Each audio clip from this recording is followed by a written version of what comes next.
নমস্কার বন্ধুরা, শুভরাত্রি। আজ বানিয়েছি চিকেন রোগান জুস। দেখতে পাচ্ছ, এতে একটু ভাজা মশলা দিতে হয়, তাই জন্য পুরোপুরি টকটকে যে মাংসের কালারটা হয় সেটা হয়নি। যা হোক, কীভাবে বানালাম তোমাদের বলে দিই।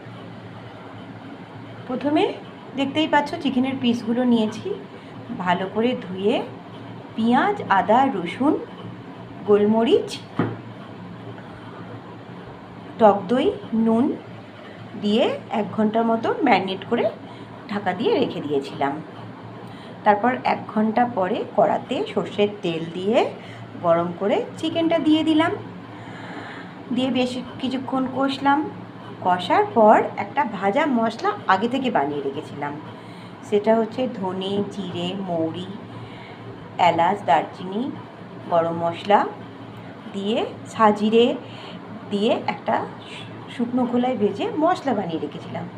চিকেনটা হয়ে যাওয়ার পর যখন নামাবো তখন ভাজা মশলাটা দিয়ে নামিয়ে নিলাম। আর চিকেন রোগান জুসের নাম কেন বলে দিচ্ছি, এই চিকেনটা একটু জুসি টাইপের হয়, তাই জন্যই নাম চিকেন রোগান জুস। এটা মেয়ের জন্য তুলেছি, দেখতেই পাচ্ছ।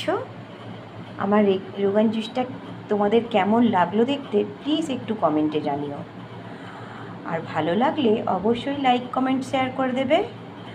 আর ইউটিউব থেকে দেখে রাখলে সাবস্ক্রাইব করো, আর ফেসবুক থেকে দেখে রাখলে অবশ্যই ফলো করে দিও।